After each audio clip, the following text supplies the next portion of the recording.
ဆိုတာအနန္တ၅ပါးကိုရှိခိုးပါ၏ဖျား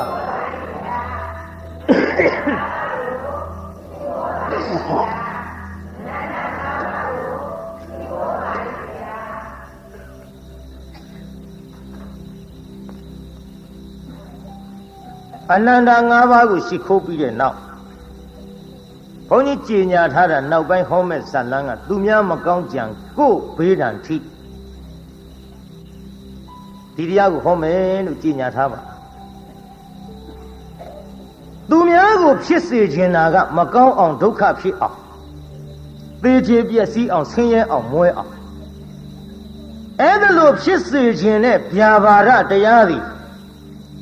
သူများမိမိကြံတယ်လို့မဖြစ်ဘဲနဲ့ဒီဘေးဒဏ်ကိုပြန်ပြီးတော့ထိတတ်ပါတယ်အဲ့ဒီအကြောင်းလေးကျုပ်ဟောခြင်းလို့တခြားမဟုတ်ပါဘူးပြိဿကျွတ်တို့ဘုရားကိုယ်တော်မြတ်ကြီးလက်ထက်တော်ကကောသလခေါ်တဲ့တိုင်းမှာအင်ဂျီ1000ရှိတဲ့ရွာကြီး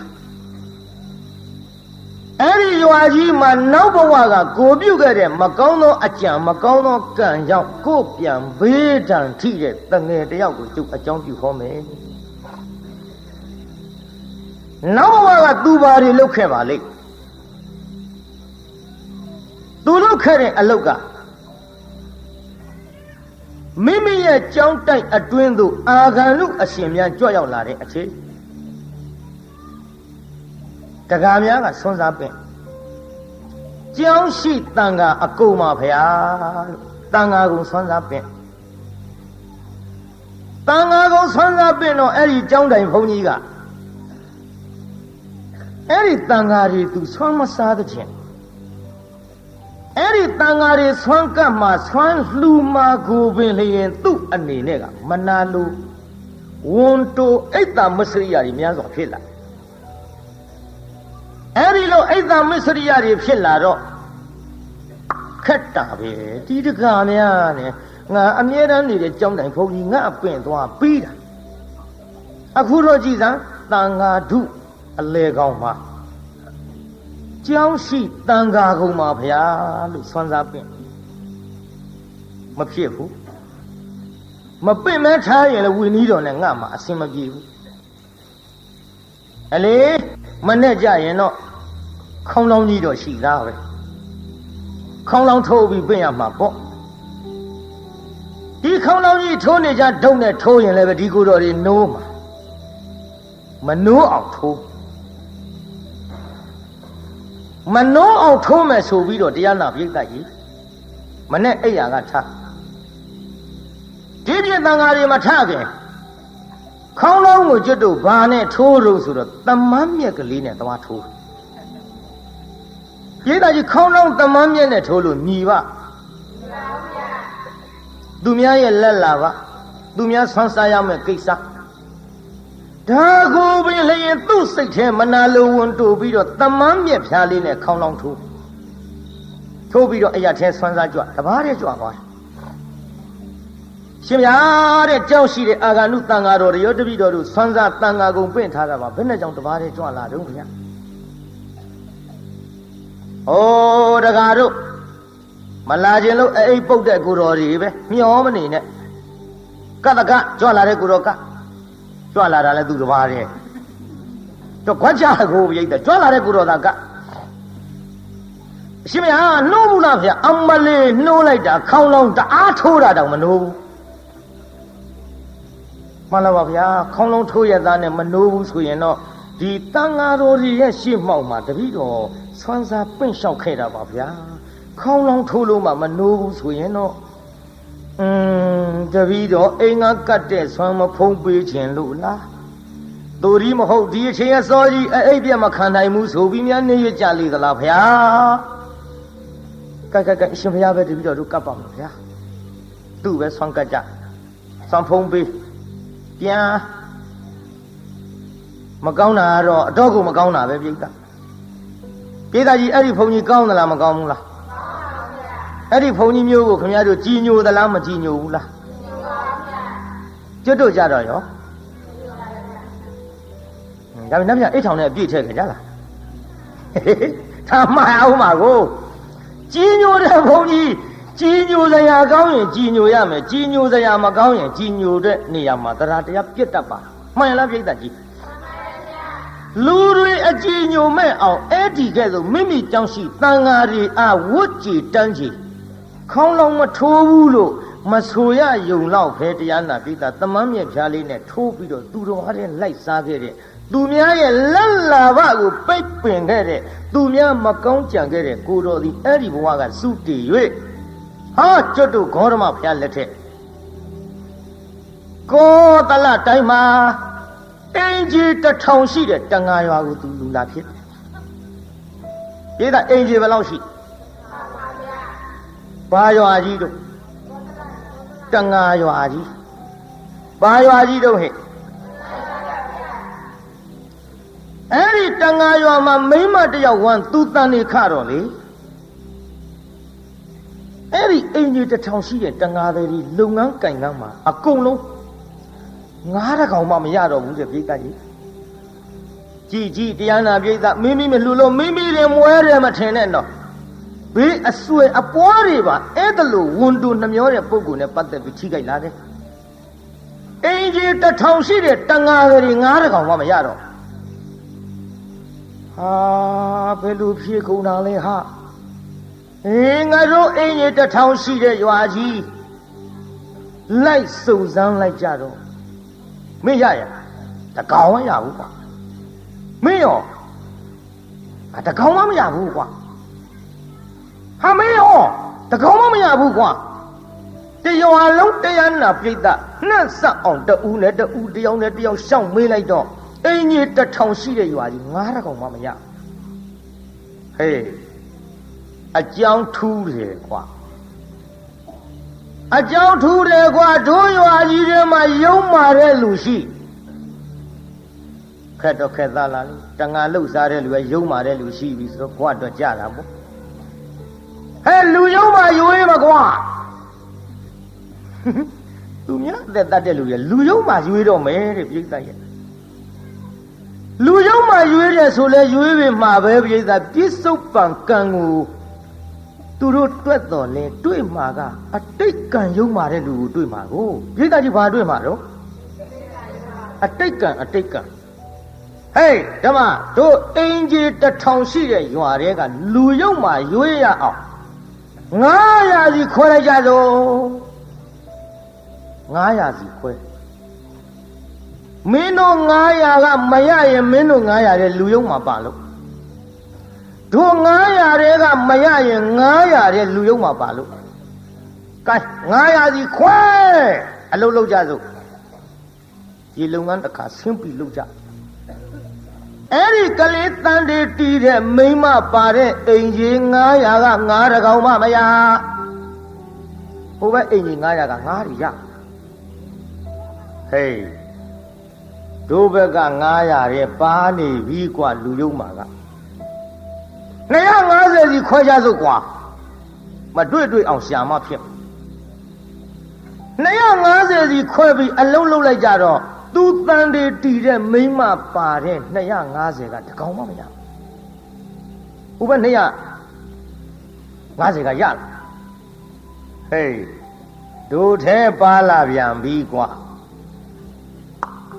ငါလဲကွာမကောင်းတာမလုပ်ပါဘူးကွာငါသတ်တဲ့လူကငါလဲမကောင်းတာမလုပ်ပါဘူးကွာ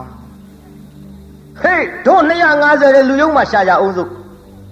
တရားအစိတ်စီခွဲကွာ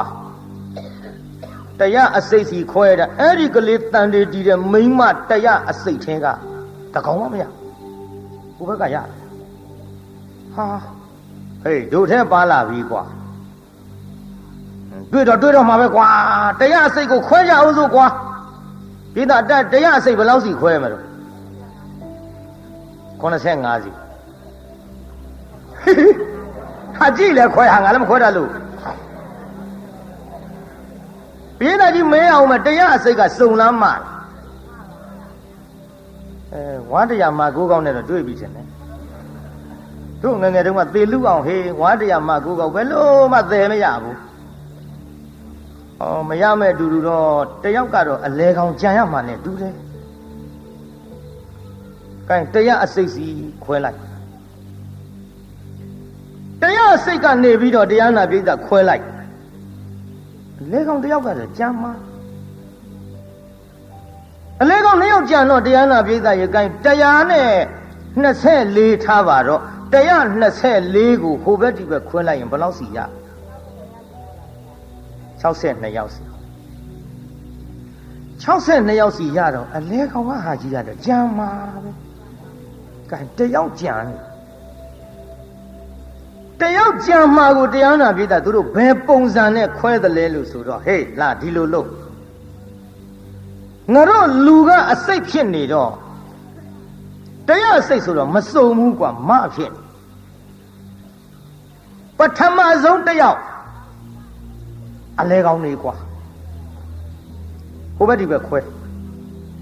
ဟိုဘက်ဒီဘက်ခွဲဆိုတော့တရားနာပိဋကခုနှစ်ကသူ့တန်နေတည်တဲ့မိန်းမကအလဲကောင်းကိုသူကိုယ်ရုပ်ကာယလာကြသူ့အလဲကောင်းထားပြီးဟိုဘက်ဒီဘက်ခွဲလိုက်တော့ဟိုဘက်က60နဲ့2ယောက်ကလည်းရလာတယ်ပိဋက9တယ်ဒီဘက်62ယောက်ကလည်းရလာတယ်ပိဋက9တယ်ဟေးတွေ့ပြီကွာတွေ့ပြီတို့အင်ကြီး1000ရှိတဲ့ရွာတွေ9တဲ့ကောင်မှမရတော့မိမယုတ်ဒင်းရောဒီတော့တရားနာပိဋကကြီးကျုပ်ပေါ်ကြီးလေအပြစ်မတင်ကြပါနဲ့နေဦးနင့်လင်သားခေါ်နင့်လင်သားခေါ်လိုက်လို့ရှိရင်ဘတို့ဘက်ကတယောက်လို့ပါဟိုဘက်ကတယောက်ပုံပါကဲဒီလိုလောက်ကြစို့နင်တို့လင်မယား2ယောက်ထဲငါးရှာကြည့်စမ်းဟေးငါတို့50ချက်မှာဘယ်နေရာဟာငါးများရှိငါးများရှိတဲ့နေရာရှာကြည့်အလုတ်ခွင့်ပေးလိုက်ကြတကောင်မှရတန်ဟေးတို့ဘယ်သူမှရှောက်ရှာမနေနဲ့ဒီလင်မယား2ယောက်ပဲတို့ရွာတဲ့ထားလို့မဖြစ်ဘူးနေထုတ်မှဖြစ်မှာအော်တန်တော့လက်ဆက်တတ်တော့ငါလင်ကြောင်လည်းမဟုတ်ဘူးနေကြပါအိုးဒီလိုမလုပ်ကြပါနဲ့ကျုပ်တယောက်တည်းဟိုဖြစ်နေတော့ကျုပ်လင်သားတယောက်တည်းထားကြည့်ပါလားဟိုဘက်60ယောက်ဒီဘက်60ယောက်ကျုပ်လင်သားတယောက်တည်းထားကြည့်အောင်လေကျုပ်ကိုတစ်ဖက်ဖက်ထည့်ကြည့်ပါဦးလင်လုံးတဲ့လူကမျက်စောင်းထိုးဘာဆိုင်လို့နေအောင်ရတာငါဆိုင်မှာလင်လုံးတဲ့လူကဒေါသဖြစ်လာဘာဆိုင်လို့နေခလဲကောင်ကြလားမဟုတ်ပါဘူးတော့တဲ့လင်းနေမရပဲတဲ့ဟိုတော့ကိုခလဲကောင်ထားပြီးဟိုဘက်60ယောက်ဒီဘက်60ယောက်ကျုပ်ပါတဲ့60ယောက်ထဲကမရရင်ကျုပ်ပဲပေါ့ဒီတော့လင်သားလောက်တဲ့လူကိုခလဲကောင်ကထားပြီးဟိုဘက်60ယောက်ဒီဘက်60ယောက်ခွဲလိုက်တဲ့ချိန်ခါမှာအဲ့ဒီမိန်းမပါတဲ့ဘက်ကငါမရဘူး62ယောက်စလုံးတော့နင်ပါလာတာတို့ပဲမရတော့မဖြစ်ဘူးဆိုတော့စဉ်းစားကြည့်လိုက်တော့လေသူ့တန်တွေတီးနေတဲ့အပေါ်မှာဘာမှဝေဖန်မှုမရှိဘူးပြိဿတန်လျာလည်းမဖြစ်ဘူးကျုပ်လေဒီလိုဆိုရင်ဒီရက်ဒီရွာမှာမနေဘဲနဲ့ကျုပ်သွားပါမယ်ကျုပ်ကြောင့်တရွာလုံးငါမရတဲ့ကိစ္စကဲကျုပ်သွားမယ်ဟေးသူသွားတာကိစ္စမရှိဘူးမိမသားလည်းဖြစ်တယ်ကွာမိမသားလည်းဖြစ်တယ်ကွာလိုက်သွားမင်းရောလိုက်သွားဗျာလိုက်ရမှာပေါ့လင်းနေမရပဲသူ့သွားကျုပ်လိုက်ရမှာပေါ့ကျွတ်တို့ဖာသာတခြားရဝေသွားပြီးတော့လုတ်ကင်စားတော့ကြပါမယ်ခင်ဗျာလင်မယား2ယောက်စလုံးနှင်ထုတ်ခံရသားပိဋကဝင်းထဲကသားအတွက်နော်ဒါကြောင့်သူများမကောင်းကြံပြီးတော့မနာလိုတဲ့စိတ်တွေဝန်တိုးတဲ့စိတ်တွေအိတ်သမစရိယာတွေဒါတွေမွေးမိကြပြီဆိုရင်ဖြင့်ကြည်ဘယ်ထိအောင်ထိခိုက်မယ်ဆိုတာဆက်ပြီးတော့နားထောင်ကြည့်အောင်ပိဋကလင်မယား2ယောက်ထွက်သွားတယ်မောင်ရဲ့ထို့ဘယ်နဲ့ကြောင့်ဒီလိုဒုက္ခဖြစ်ပါလိမ့်မယ်တော့ကျွတ်တို့တန်ကားတယ်ဆိုတာကတော့သူများအသက်တတ်တာမကောင်းတဲ့အလုပ်လုပ်တဲ့လူချင်းမှန်ပါရဲ့ဒါပေမဲ့လို့တိထက်ရုပ်မာတဲ့အလုပ်ကြီးကျုပ်လည်းမလုပ်မိပါလားတော့ဒီအသက်ဒီရွယ်ထိတော့အပေါ်မှာလေလွန်လီဖောက်ပြပြီးတော့တပါးတော့ယောက်ျားနဲ့လည်းကျုံမပြစ်မှားမိပါဘူးငါလည်းဒီလိုပါပဲကွယ်ကိုင်ဖြစ်သမျှအကြောင်းအကောင်းကြီးပေါ့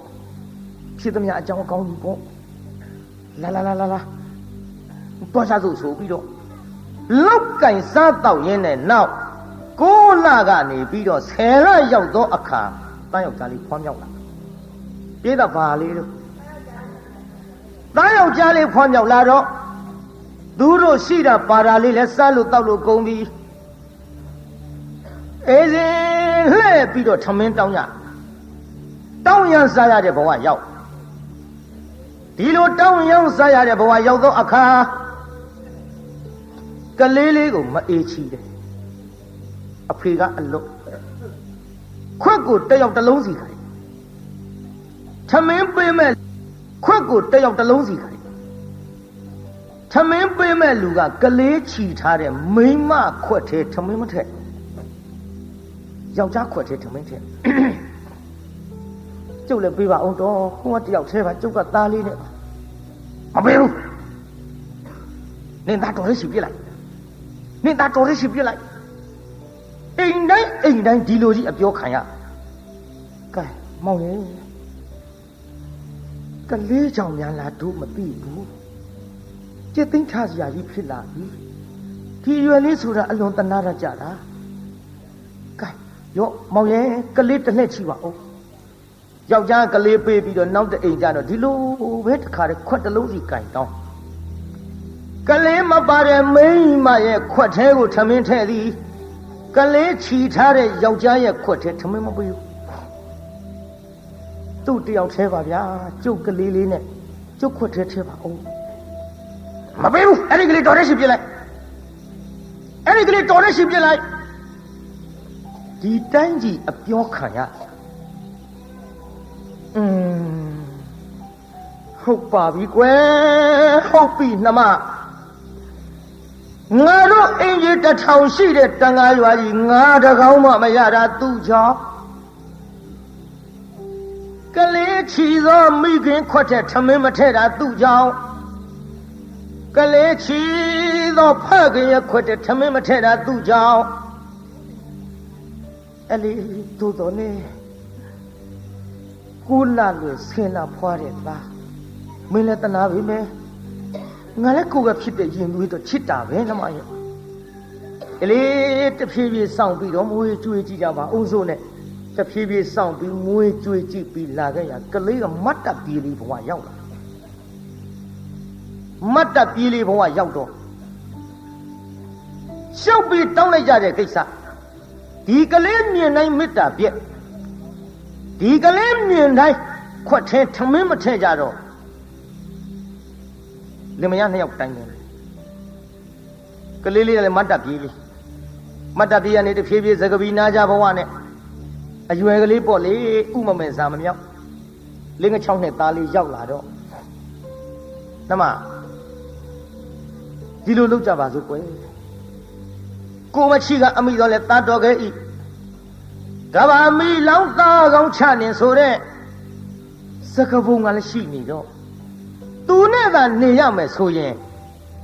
တနေ့ငါတို့ပါအလင်းမမှီပဲနဲ့ငတ်ပြတ်ပြီးပေးကုန်ရတော့မှာပဲအေး1000ရှိတဲ့ရွာကြီးငါးတကောင်းမှမရတာလေသူ့ကြောင့်မိမိတို့ချက်မြုပ်ဇာတိရွာကတို့လင်မယားထွက်ပြီးတော့ပြေးခဲ့ရတာကလည်းသူ့ကြောင့်နှမရဲ့ချစ်တော့ချစ်တာပေါ်မချစ်လို့မှမဟုတ်ဖ ೇನೆ သူ့ချစ်သမျှကိုတို့လင်မယား2ယောက်နစ်မြုပ်ရမှာမို့ပြစ်ထားခဲ့ကြလို့လားပြစ်ထားခဲ့ကြလို့လားတော့ဘယ်လိုပြောလိုက်တာတော့ကြံရပါပြီတော့ကြံလဲကြံရပါပြီရဲ့ကိုလာလွယ်ဆဲလာဖွားရတဲ့သားမို့ကျုပ်ပဲလို့နီးနေမှပြစ်နိုင်ဘူးမပြစ်နိုင်မို့ဟိုကျုပ်သက်သေးချင်းသေးပါစေတော့ကဲဒါဖြင့်နှမမင်းကမပြစ်နိုင်ရင်မင်းကငါ့ရဲ့ပူချစ်တာမိခင်ပြီဘူးပူမချစ်ရဘူးလို့လည်းငါမဆိုလိုပါဘူးငါတော့ဖြင့်သူ့တံမခံနိုင်ဘူးနှမမင်းသားချစ်ရင်ငါ့ကိုပြေးငါ့ကိုချစ်ရင်မင်းသားကိုပြေးချစ်ပေမဲ့လို့လေငါပြတ်ပြီးတော့အစာရေစာငတ်လို့သိရတဲ့အထက်မှာတတိုင်းလုံးတစ်ပြေလုံးဒုပိတ်ကန္တရကတ်ကြီးဆိုင်လို့အကုန်ငတ်သေးတာအကြောင်းမဟုတ်ဘူးသူ့ကြောင့်ဒုလင်မယား2ယောက်ထဲတော့ငတ်အတိမခံနိုင်ဘူးအသေးမခံနိုင်မဲ့အတူတော့မင်းသားချစ်ရင်မင်းနေရခဲ့ ငါတော့မနေဘူးသွားမယ်ပြောကြနေပါအောင်တော့ကဲကျုပ်သားလည်းကျုပ်ချစ်တယ်တော့ကိုလည်းချစ်တယ်ဒါပေမဲ့လို့လေဒီတိုင်းကြီးပြစ်ပြီးလို့လည်းမတော်ပါဘူးသူမသိအောင်လှည့်ပတ်ပြီးတနည်းနည်းနဲ့ထားခဲ့တာပေါ့ကောင်းလားအေးကောင်းတယ်ခမဒါပေမဲ့ဒီလိုလို့သူပြောတာနဲ့သူကြားကုန်လားမသိဘူးကြားကုန်မလားမသိဘူးဆိုဟိုကနားထောင်နေတာကြားတာပေါ့မကြားပဲနေပါကလေးကဒါပေမဲ့လို့မိဘများငါပြစ်သွားလိမ့်မယ်လို့သူစိတ်ထဲတဆန်းကြီးမြတ်မရှိသာသမီမိဘအာကိုးတာဟဲ့မိဘအာကိုးတာဟဲ့ပြစ်သွားလိမ့်မယ်လို့သူစိတ်ထဲမယုံကြည်ဘူးပြောတာတော့ကြားတယ်သူပြောတယ်ရဲ့လို့လဲသူတိတိကျကျဝေခွဲလို့မရဘူး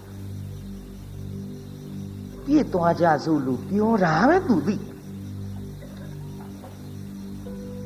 အဲ့ဒီလိုသိတဲ့စကလုံးလေးကိုပဲသူကြားရတဲ့အခိုက်ဘာမှနားမလဲရှာတဲ့ကလေးဆိုတော့လူလေးဗျာလာပါသူတောင်းစားရတဲ့ဘဝငါသားသိတယ်နော်ဟုတ်ကဲ့ငါသားဒီရွယ်ကလေးရောက်လာပြီဟိုငါသားခွက်ကလေးနဲ့ထမင်းတောင်းမှုသလားတောင်းပါဘူးတဲ့မေမေတို့တောင်းကြွေးတာကျွန်တော်စားခဲ့ပါပြီဖေဖေတို့တောင်းကြွေးတာပဲကျွန်တော်စားခဲ့ပါတယ်ခင်ဗျဒါကြောင့်သားရဲ့အခုတော့လေကိုမရလားဟိုပါဟိုအိမ်ကြီးမြင်ပါတယ်ခင်ဗျအဲ့ဒီအိမ်ကြီးကလေဟိုကလေးလေးတွေဆိုတိတ်တနာတာဒါသားရဲ့ထမင်းပေးမယ်လို့လည်းပြောတယ်ရော့ငါသားဒီခွက်ကလေးယူသွားခင်ဗျဟုတ်ကဲ့စားလဲစားလာပြီကျုပ်လည်းဘာမှမစားရသေးဘူးသူပေးမယ်လို့ပြောသလားပြောတယ်ငါသားရဲ့အဲ့ဒီငါထမင်းပေးမယ်တဲ့ကလေးဆိုရင်လည်းတနာတတ်တယ်ရော့ငါသားဒီခွက်ကလေးနဲ့သွားဆိုပြီးခွက်ကလေးပေးလိုက်ကလေးကခွက်ကလေးနဲ့အဲ့ဒီအိမ်သွားထမင်းတောင်းကလေးအဲ့ဒီအိမ်သွားလို့ဘာမှမကြသေးဘူးမျက်ခြေအပြတ်လောက်တာလင်မယားတယောက်နဲ့တယောက်ကင်ပြီးလိကြလာသွားစို့ဟင်နေပါဦးတော့ဟိုအိမ်ကမပေးလိုက်လို့ရှိရင်ကျုပ်သားလေးဘာစားမလို့သူကနေသူရှိတယ်နေမလေးသွားလို့လာလို့အောင်ပြေးကြလို့ကြိုင်တော့ငါတိကျသေးကုန်လိမ့်မယ်မှတ်ထားဟဲ့ငါညီများနှမများမှတ်ထားဟဲ့လိမ္မာတဲ့သားသမီးကိုမပြည့်ရကြတော့လေမိုက်တဲ့သားသမီးတချို့သတင်းစာတဲ့အမွေပြကြီးညာကြတာတွေတွေ့မှုတယ်မဟုတ်လားကြီးအခုအမွေပြတင်မကဘူးလူပါဖြတ်ပြီးတချို့အမွေပြကြီးညာပြီမဲ့လို့ဒီလူကိုမျက်ခြေအပြတ်မခံရင်သားသမီးခေါင်းနဲ့ဝင်ခွေရသေးတယ်ဟိုမှာကလေးဥမမယ်လေးကိုလူပါဖြတ်ပြီးပြေးကြပြီတရားနာပြိတ္တာပြစ်ထားခဲ့တော့ကလေးကခွက်ကလေးနဲ့တိမ်နဲ့ဝင်သွားဟဲ့ကောင်လေးဘယ်ကောင်လေးတို့ဗျာထမင်းပေးမဲ့ပြောလို့မဲကြိုင်စီရတော့ဖေနဲ့မေရပြောလို့ဘယ်လိုနဲ့ဖေနဲ့မေနောက်လက်ကြည့်ဟောဖေတို့ဟောဗျာကျုပ်ပြေးသွားကြပြီဟင်နေပါဦးနေအဖေနဲ့အမေကရှိလို့လားရှိပါတယ်ကျုပ်ဖေနဲ့အမေခုနကဟိုနားလေးမှာဗျဟိုနားလေးဆိုရှိမှာပေါ့ဟဲ့ကျုပ်ကိုပြောလိုက်တယ်အဲ့ဒီအိမ်ငါတဲ့ကလေးဆိုတိတ်တနာတတ်တာပဲတဲ့တော့ကလေးနေလည်းတနာတာမဟုတ်ဘူးထမင်းပေးမယ်ပြောလို့ကျုပ်ခွနဲ့အယူခိုင်းလိုက်လို့ကြံရစီကတော့တို့ပြောပါဟင်ဖေတို့မေမေတို့ငါလိမ်ပြီးတော့ပြစ်သွားကြပြီထင်ပါရဲ့ဟင်ငါစဉ်းစားကြည့်လိုက်တော့ဖေတို့အမေတို့ပြောတဲ့စကားဥမနားလေပြီအေးကြီးတစ်ထောင်ရှိတဲ့ရွာကြီးငါတကောင်းမှမရတာသူ့ကြောင့်ငါပြောတာနဲ့တူပါရဲ့ကျွတ်တို့ချင်းမြုပ်ဒေသအင်းကြီးတစ်ထောင်ရှိတဲ့ရွာကြီးကထွက်ပြေးလာရတာသူ့ကြောင့်ဒီကနေ့ဒီအချိန်ထိထမင်းဝအောင်လည်းမစားရဘူးတဲ့သူပါတဲ့မိခင်သူပါတဲ့ဖခင်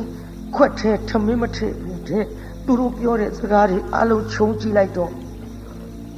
တာတော့ငါ့ကိုမတနာလို့ပြစ်ပြီးတော့ပြေးကြပါဗောလားအလေမိမများအပြစ်မရှိပါဘူးငါအပြစ်တွေးကြည့်ပါလားအခုဒီအိမ်ကလည်းကြံကြီးစီယာငါထမင်းပေးမယ်လို့လည်းမပြောဘူးတဲ့ကလေးမြင်နိုင်လည်းမတနာဘူးတဲ့ဟုတ်ပါတယ်ခင်ဗျာကျုပ်ဖေတို့မေတို့ကျုပ်ပြစ်သွားကုန်ကြပါပြီခင်ဗျာကျုပ်ကိုတနာလို့ရှိရထမင်းလေးကျွေးပါခင်ဗျာဟင်မင်းဖေနဲ့မေကပြစ်သွားမင်းတို့အိမ်နဲ့ရောက်ရင်တို့ဖတ်တင်နေလိမ့်မယ်တော်ဟဲ့ကောင်လေးသွားဟိုဘင်းသွားတောင်းဟိုဘင်းကပြီးတာကန်းတယ်ဟိုဘဲအိမ်လေးလို့ဟိုဘဲအိမ်သွားခွက်ကလေးနဲ့မလီတော့ချိုင်းစီရတော်နှင်းထုတ်ကလေးဘယ်အိမ်ကမှမပေးဘူးဒီလိုနဲ့ထမင်းမစားရတဲ့ဘဝဒဇက်မိတ်အယိုးလေးတွေဂျိုးလေးတွေထမင်းတို့ဟင်းတို့တွေစွန့်ပြေသွန်ချရာဖြစ်တဲ့တချို့နေရာအမိုက်ပုံတွေကအယိုးလေးတွေကောက်စုပ်ခွေးကျွေးတဲ့ထမရေအိုးဝင်နှိုက်လို့ငေါက်ထုတ်လို့ထုတ်ဒီလိုနဲ့မစားရမတော့ရအငတ်ငတ်အပြက်ပြက်နဲ့ကြောက်စရာကောင်းတယ်နော်ဝန်တိုတာတွေနှမျောတာတွေဟိုခေါင်းလောင်းလေးကိုခေါင်းလောင်းကိုတရားနာပြီးသားတမန်မြက်ကလေးနဲ့ထိုးခဲ့တဲ့ကံတွေနော်ကြောက်စရာကောင်းလုံးလို့အဲ့ဒီလိုမစားရမတော့ရနဲ့အိတ်တော့တစ်ပင်ရင်စားတော့အမိုက်ပေါ်ဒီလိုဒုက္ခတွေကြုံပြီးတော့နေရတဲ့အခိုက်ရေလည်းမချိုးကောင်းကဆံမင်ကလေးကလည်းလိန်ကြည့်ပြီးတော့တခါမှမရိတ်တော့ဂုတ်ပေါ်ရောက်ကောင်းလေးကိုလမ်းတရက်ဖြစ်လို့လမ်းတရက်အဲ့ဒီတော့ကများစလာမသိပါဘူးအေးငါညီများငါပေါ်လည်းမျက်စောင်းထိုးကြပါနဲ့ကွာနော်မင်းတို့ကတော့လှအောင်ထားတာပါဟိုကတော့မိဘကမပြုစုလို့ကွာတမင်သက်တယ်ကိုမရိတ်နိုင်ရေးမချုံနိုင်မြစ်ပေးလို့မင်းတို့ကဟိုဂုတ်ထီအောင်သပင်လေးတွေထားပြီးကောစမတစ်တို့ဖာတို့ပုံစီတို့ပေါ်လို့ကွာမိုးပွင့်တို့ပေါ်လို့ကွာရေမွှေးတို့ပေါ်လို့ကွာမင်းတို့နာကတ်ရင်မှုမှုကြံကြံလေးတွေပါကွာဟိုကောင်လေးကကြည်ကွာကောင်းမှုကွာချိုးတယ်ကွာတော်ဆိုးတာကွာသူကလမ်းပေါ်နေရလို့လမ်းတရေကိုကွာမင်းတို့ကလမ်းမော်နေတော့နေကြပေါ့ကွာအိတ်တော့မင်းတို့ကအိတ်တာပါကွာနော်မင်းတို့ကလမ်းတရဲ့အစ်စ်မဟုတ်ဘူးကွာအတုဟိုကောင်လေးကလမ်းတရဲ့အစ်စ်ကိုအိတ်တော့လေလမ်းမော်စားတော့လေအမိုက်ပေါ်ဒုက္ခတွေကြုံပြီးတော့နေတဲ့ဖုတ်တဆေလေးကြလို့အဲ့ဒါလို့ဒုက္ခဖြစ်နေတဲ့ကလေးဟောဒီကနေ့တော့ဟေးရှင်သာရိပုတ္တရာကိုရောမြတ်ကြီးကလည်းတပိတ်ပိုက်ပြီးတော့ဆံငံကြွအလားမြင်တဲ့ကလေးကိုမြင်ဥမမဲစားမမြောက်ရောက်ချင်ရရောက်ပေါက်ချင်ရပေါက်လျှောက်သွားနေတဲ့ကလေးနဲ့တူရဲ့ကောင်းမောကဆမ်းမင်းနဲ့လည်းကြက်ပြားကြီးဖြစ်ဖုံနဲ့အမိုက်ချင်းအိတ်ခန္ဓာကိုယ်လည်းအစမရှိစားပြန်တော့လေအမိုက်ပုံတွေကဟိုရိုးလေးကောက်သွားလိုက်ဟိုထမင်းချိုးလေးကောက်စားလိုက်သူ့ဖြစ်ပုံကိုတိတိကျကျသပိတ်ပိုက်ပြီးတော့ရက်ပြီးတော့ရှင်သာရိပုတ္တရာကိုရောမြတ်ကြည့်သူ့အကြောင်းကြည့်လိုက်တော့ဥပနိတယမြင်လဲမြင်တော်မူတယ်လေသိလဲသိတော့သာဝကဝိနည်းကလည်းဖြစ်နေပါသဖြင့်ကြည့်ကလေးအပါကတ်ဟဲ့ကလေးညာအိုးဘုန်းကြီးကိုဗျာလို့ပြောရဘူးကွဖះလို့ထူပါတယ်ဖះအေးအဲ့လိုထူကွမင်းမသူသားတော့ကျုပ်အမေသားပေါ့ဗျအိုးတပည့်တော်အမေသားပေါ့ဗျာလို့ပြောရတယ်ကွတပည့်တော်အမေသားပါဗျာအေးလေအမေကမွေးတာတော့ဟုတ်တာပေါ့ကွမင်းမေကဘယ်သူတော့ပြီးတော့အမေကအမေပဲဗျာအေးလေအမေတော့အမေပေါ့ကွမင်းမရှိသလားဒီတော့အမေရှိတယ်ဗျာဩမင်းဖေရောဟေ့ရှိတယ်ဗျာဘယ်နေတော့ကွမသိဘူးဗျာဟေး အမေဖေနဲ့မရှိတယ်ဆိုဒီမှာရှိပါတယ်ဗျာဟုတ်ပြီရှိရင်ဘယ်နေတုံးကွယ်မှန်လားပါဗျာဖေနေမှမသိဘူးဗျာအေးဟဲ့နေပါအောင်ကွယ်အဖေမရှိတယ်ဆိုတာလည်းသိပြီးတော့ဘယ်နေမှမသိဘူးဆိုရအောင်ဘယ်လိုလဲမင်းစကားငါနားမလဲဘူးကလေးမှန်လားပါဗျာတပည့်တော်ဖြစ်ပါလေလျှောက်ပြပါမယ်ဗျာတပည့်တော်ဒီအိမ်တပည့်တော်မိဘများအစကအဲ့ဒီနေတယ်ဗျာတပည့်တော်ကိုတန်တေးတီးတဲ့အချိန်ကစလို့တပည့်တော်မိခင်ဝန်ထဲမှာတပည့်တော်တန်တေးယူတဲ့အချိန်ကစလို့အင်ကြီး1500ကောင်မှမရလို့ခွဲကြတယ်ဗျာတပည့်တော်မိဘနှစ်ပါးပြောတာအစကဘာများလဲလို့အောက်မိတာတပည့်တော်ကြောင့်ဖြစ်နေတာကိုနောက်ပြစ်ပြေးမှသိရပါလားဗျာနောက်ရွာကနေပြီးတော့နှင်းထုတ်လို့တပည့်တော်ဖေမေတပည့်တော်ကြောင့်ထွက်ပြေးခဲ့ကြလို့ဗျာ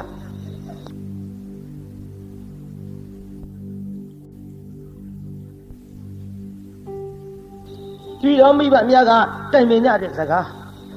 ကိုမချိကအမိတော်လဲတတ်တော်ခဲ့ဤကဘာမီလောင်းသားကောင်ကိုချနေပြစ်ပြေးကြသောလို့အဖေကပြောတော့အမေကငိုတော့ဗျာအေးမင်းသားချီရင်မင်းနေရေးငါကိုပြစ်ငါကိုချစ်ရင်မင်းသားကိုပြစ်လိုက်ခဲ့အဲ့ဒါလို့ပြောတဲ့အတန်လေးလည်းတပည့်တော်ကြားမိတယ်ဗျာနောက်တော့တပည့်တော်ခွက်ကလေးပေးလို့လူလေးဟိုအိမ်ကထမင်းပေးလိုက်မယ်ကလေးဆိုရင်တနာရတယ်ဆိုပြီးတော့ခွက်ကလေးနဲ့လှော့တပည့်တော်ထမင်းသွားပြီးတော့တောင်းတဲ့အခိုက်အတန်းအရှင်မယားတပည့်တော်ကိုမိဘနှစ်ပါးစွန့်ပြီးတော့ပြစ်ပြီးတော့ပြေးကုန်ကြပြီဗျာ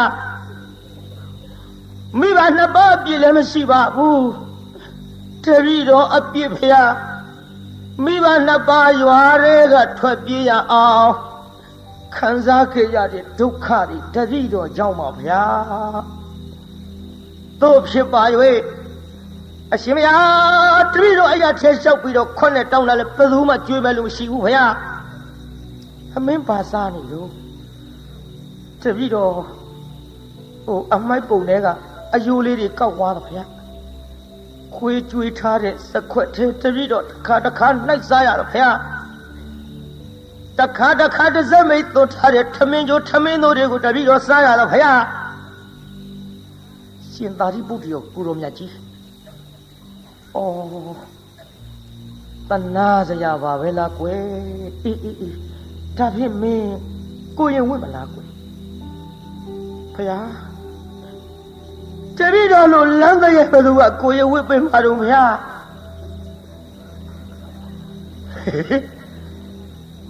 လမ်းတရဲ့အစ်စ်ပြောတာပါကွာတို့ခုခေတ်အတုတွေမဟုတ်ဘူးတပည့်တော်ကလမ်းပေါ်မှာနေလမ်းပေါ်မှာဆက်လမ်းပေါ်မှာအိတ်လို့ကြည့်တော့ဆင်းရဲတော့ဗျာတပည့်တော်လို့ဖုတ်တစေဘသူကသင်္ကန်းဝစ်ပေးမှာတော့ဗျာ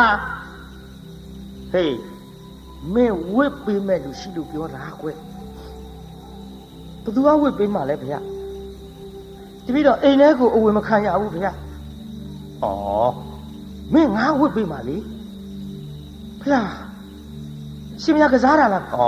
ဘယ်ကစားရမှာတော့ကွယ်တပည့်တော်တကယ်သနာလို့တကယ်ဝစ်ပေးမလားဗျာအေးဝစ်ပေးမှာပေါ့ကွယ်ဟုတ်လားပါဗျာတပည့်တော်သနာလို့ဖြင့်သင်္ကန်းဝစ်ပေးတော်မူပါဗျာ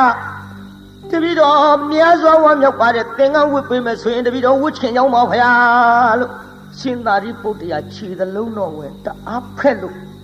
အိုးခြေမမိုးတော့မျက်ရည်တွေညာရွှဲဟဲ့တိတ်တယ်လာခွာကြစို့ရှင်သာရိပုတ္တရာခေါ်တော်မူသွားပြီးတော့သင်္ကန်းစီးပေးလိုက်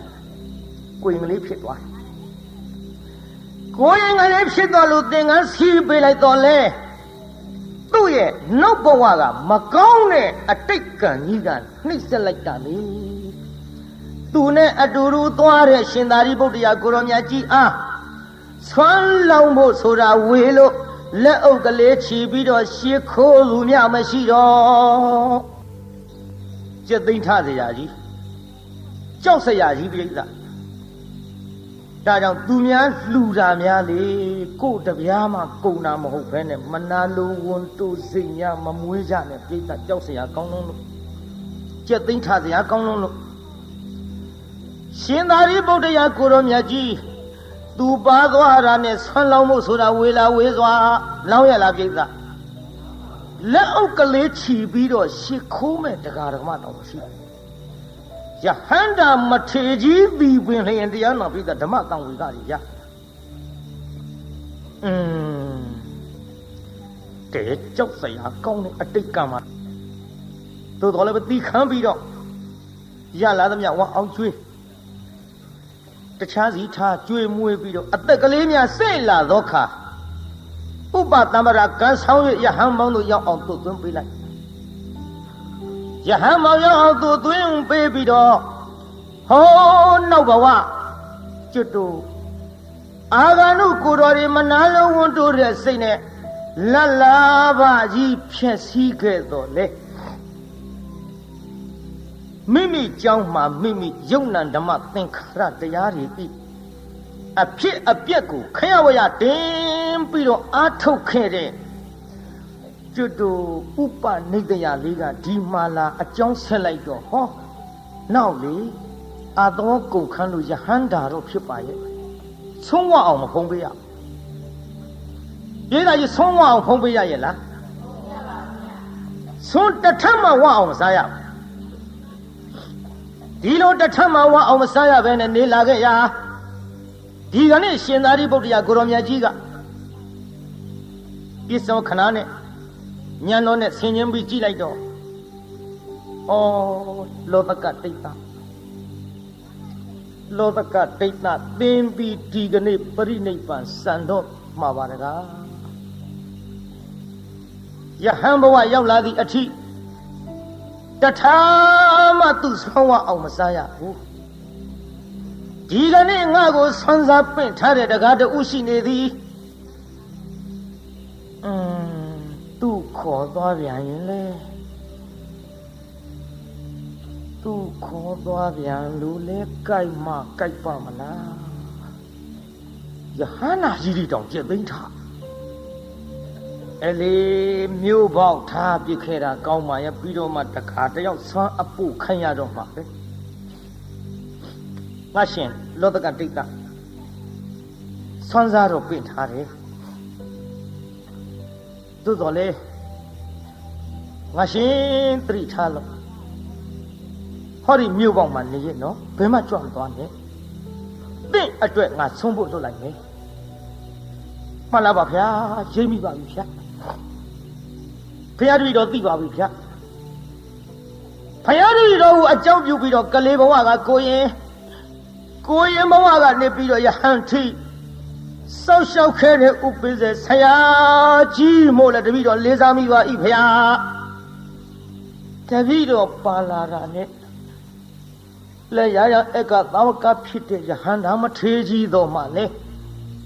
ဆွမ်းလောင်းနာတွေဆွမ်းကတ်တာတွေလှူတာတန်းတာတွေရဆဲလို့အရှင်ဘုရားလက်အုပ်ချီသူမြတ်မရှိတပည့်တော်သိလဲသိခဲ့ရပါပြီဗျာမှန်လားပါဗျာတပည့်တော်ဒီမှာနေရပါမယ်ဗျာငါဆွမ်းဖို့လွတ်လိုက်မယ်နော်ငါရှင်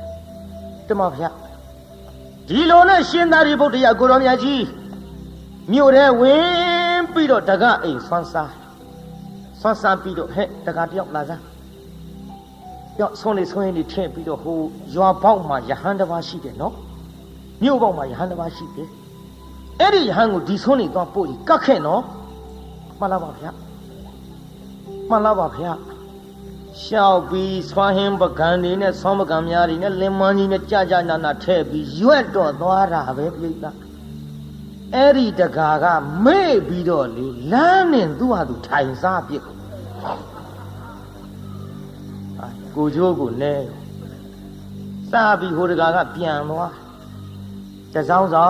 င်နဲ့ငါဥပိ္ပဇေဆရာကြီးကဒီကနေ့ဆွမ်းကခိုင်းလိုက်မတဲ့လောဘကဒိဋ္ဌာမင်းလောဘဝ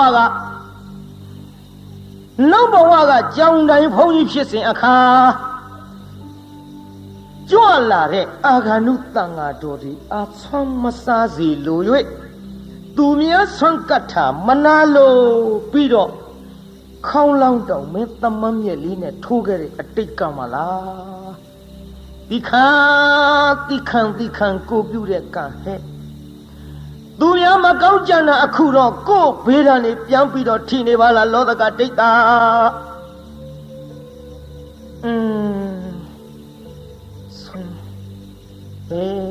ဥပိ္ပဇဆရာကြီးကငါတနာလို့ဒီကနေ့ဒီချိန်ထိလဲဆွမ်းတထမဝအောင်မစားရလာခဲ့လိုက်တာတော့ကောင်းငယ်မော့ကြည့်တော့လည်းမောငါတိတ်တော့မယ်နေကခေါင်းမော့တဲ့နေပြီဒီနေ့လည်းပဲလို့နီးနေမှာဆွမ်းတထဝအောင်စားရမယ်မဟုတ်ပါဘူးမျော်ရင်နဲ့ပေါ်မလာဘူးနောက်ရှင်သာရိပုတ္တရာကိုရောမြတ်ကြီးပြန်ကြွ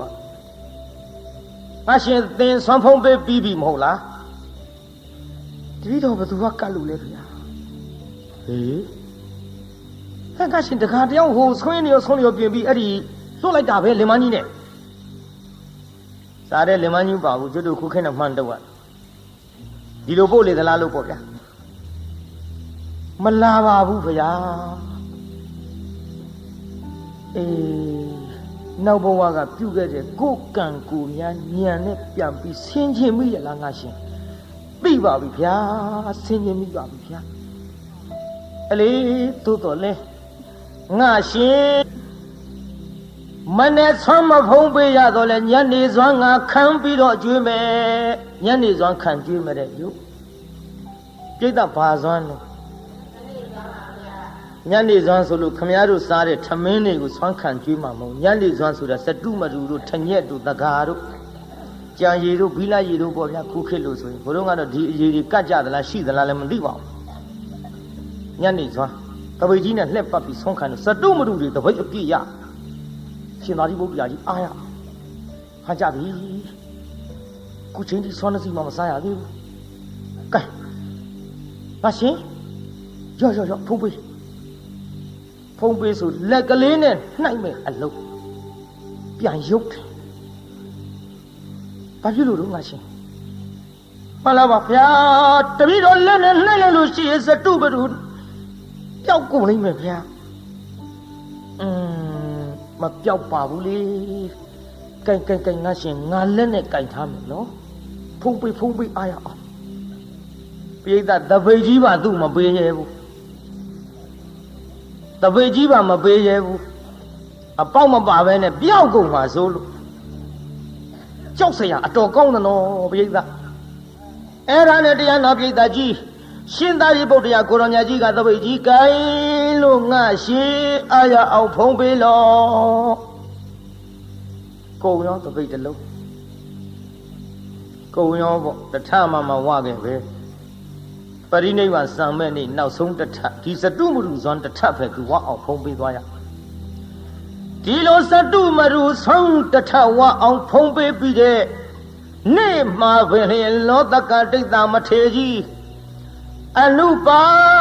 ဒိသေသခေါ်တဲ့အကျွမ်းမရှိတဲ့ပရိနိဗ္ဗာန်စံဝင်တော်မူရရှာသည်ကြောက်စရာကောင်းတယ်နော်နိဗ္ဗာန်ရောက်တာတော့အငန်းအပြတ်နဲ့ရောက်ရဒါကြောင့်ခမည်းတော်ကျွတ်တူလည်းပဲဒီစိတ်ဒီအကြံဒီမကောင်းတဲ့ကံတွေများမပြုတ်မိအောင်လို့ဒါသတိပေးတဲ့အနေနဲ့ဒီဇာလန်းကိုဒီနေ့ဟောရပါသူများမကောင်းကြတော့ကိုယ့်ဘာဖြစ်မြင်လားရှေးတုန်းကကြားဘူးမှာပေါ့ငငယ်တုန်းကဖို့သူတော်တယောက်ကြောင်းရှိရွတ်လိုက်တာသူများမကောင်းကြကိုပြန်ပေးတာထိဘယ်လန်းသွားတာသူများမကောင်းကြကိုပြန်ပေးတာထိမုန်းတယ်မတယောက်ကဖိုးသူတော်အတော်အမြင်ကတ်တော့တွေးကြသေးတာပေါ့ဒီသူတော်ဘာလဲမဟုတ်ခဲနဲ့ကမ္မထမ်းမဟုတ်ဘာမဟုတ်ရွတ်လိုက်တာသူများမကောင်းကြကိုပြန်ပေးတာထိဘာမှလည်းမသိဘူးကဲဒင်းတော့ထိစေရောဟဆိုပြီးတော့မုန်းရှက်ကြီးတစ်ချက်အနတ်အရသာနဲ့ပြည့်စုံအောင်လုပ်ပြီးတော့အစိတ်တွေလူးပြီးတော့ပေးလိုက်ဘုသူတော်ကကြည့်ဟာမှုရတာပါလားတလောက်ငွေတလောက်အရသာရှိမဲ့မဟုတ်ငါနဲ့မတန်ပါဘူးလေဘုရားကိုတော်မြတ်ကြီးဆွမ်းတော်တင်ပါပဲဘုရားဆွမ်းတော်တင်လိုက်ပါရောဗျာဘုရားဆွမ်းတော်တင်တော်မုန်းတယ်မရဲ့သားကလည်းအဲ့ဒီကြောင်းထားတာဆွမ်းတော်တဲ့မုံကြီးသူ့သားအကောက်ကြိတ်လိုက်ပါရောဗျာစံခဲနဲ့ဘုသူတော်ကြည့်ဟာကလေးမင်းမလို့ဖြစ်တာတော့အဲ့တော့မင်းမေလူတဲ့မောင်းဟ哦，妹妹还得没啥，妹妹都撇狗皮。妹妹留在梦上梦屋跑走着，嘿，这叫他掉来的，叫他掉来的，到，路北到考级山，叫那这要梦村那人搞啥了？村那人说村那人啥的路人家这里查去了，我这里为啥吧？村那人这里查啥呢？一股村那人梦搞啥来着？第二那边的上开那个里。对要说家话，叫那这要从那点梦高山路啊，谁把比北北的路来抽呀？我没嘛，我也别路去了。好的，北京手机的啥玩意？别个来的搞啥狗嘛嘞？北京手机的跑图着，谁抽了踩着了？几啥都没啥玩意呢？我哩都啊，没啥玩意从那点呐，叫哪里搞啥的嘞？我哩不打里面去巴嘞，不打里面去巴嘞呢，都要比啦。别人来要这样那边的多可能叫哪里呢？对，表，对吗？我看面大里里从那里梦里搞啥路，baby 呀？哎，没嘞，过着呢吧我了，过着。大比了，比着他们来跑路上干嘛谈啊？我样边过来比，啊，干嘛干嘛谈撇多？啥子干嘛谈不完后的？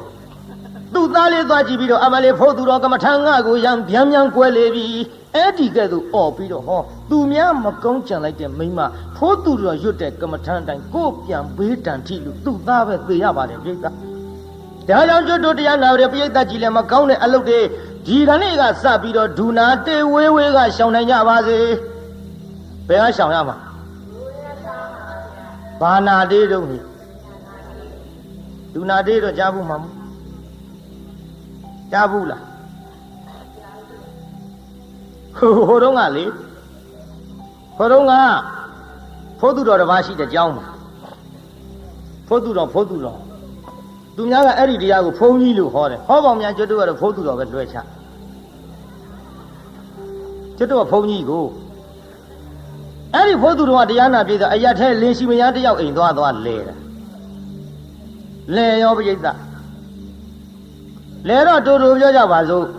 来要不的，干阿公来公哪个？连西米亚呢骂哟，连西米亚呢骂着这样那边的，这样那这七十六场，我那个来跳的路个来的毛带些没有回来中多的怪把着啦，我没嘛个，应该还就是屋的拉进拉着地白不？啊，七十六场。将俺跑路上个来，这样那别大去新年小的路呢，那么大那个没来，这个话来都也苦面子啊，要多少？哎，不也有的路呢？我联系中了这样那别的，多也不报，没多也不报。哦，大姑的出个讲讲方面的情绪。我讲的路基秒背的钱包那里，有七大天，可讲可为七家族人嘛，拔出来呗。这说的钱里包，这有七大包，都可讲可为呢。这路呢，这样那边的有多，路来的毛在些没有回来的多人，怪把着拉进拉着切背。你看来怎么着那个没来，这个话来都也苦面子啊，多少要。ဒီလိုနေလာတာတနေ့သ၌ကြတော့တရားနာပိဋကကြီးလင်လုံးတဲ့လူကညာကြီးမင်းကောင်ပြန်အလားဟုတ်တော့အေးအိမ်ကလူပြန်လာပြီဒီမလာဖုတ်သူတော့ကတုံးဆွဲခေါ်သွားအဲ့လေးလက်ဆွဲခေါ်သွားကတုံးဆံမမရှိဘယ်လိုဆွဲမလို့လက်ဆွဲခေါ်သွားလက်ဆွဲခေါ်သွားပြီးတော့တစက်မိတ်ချထားတဲ့လူတထိုင်မလွတ်တယ်လို့စင်အိုးကြီးတဲ့ထက်စင်အိုးကြီးထဲတော့ခေါင်းကနည်းနည်းအထက်မောက်ပြီးပေါ်နေအဲ့ဒါဘန်းစုပ်ကြီးကောက်အုပ်ဘန်းကလည်းပကံများလောက်စုပ်ပကံများလောက်အလဲကောင်ကစုပ်တဲ့ဘန်းအုပ်လိုက်တော့သူ့ခေါင်းကြီးကဘန်းပေါက်ထဲကနေဖူးကြီးထွက်ဒီတော့လင်လုတ်တဲ့လူကပြောတယ်နေဘာလို့တောင်အချိန်ရှိမှာအဟိုမိဘတွေက6ပြကြောင်စားဆုံးလို့ကျုပ်သိမ့်တာ မိမများတင်ခတုပတ္တိညာကောင်းလိန်စားနိုင်တဲ့မိမလင့်အပေါ်အဲ့ဒါလူစော်ပဲလူပေါ်ပဲမှတ်ထားတချို့မိမလင်လိန်စားတယ်မိဖို့ကြောင့်လည်းငါ6ပြကြောင်စားမှာကကိစ္စမရှိပါဘူးဒီစင်ဦးပေါ်မမဲချက်ဘာတို့ဟာတော့နဲ့တော့အဆန်းလို့ကျွတ်တော့ကောက်ဆိုင်စီထောင်ထားတယ်မဟုတ်လားတော့ကောက်ဆိုင်မတွေထုခေါ်တယ်မောင်းသစ်ကြီးလေတော်ဝဲလာတဲ့မောင်းသစ်ကြီးညံကကောင်းတယ်ပြုံးမနဲ့ဆိုတော့အခုမောင်းကြီးတိုင်မဲ့မဲကြီးအေးငါဝဲလာတဲ့မောင်းကြီးငါတခါမှထုမကြည့်ရဘူး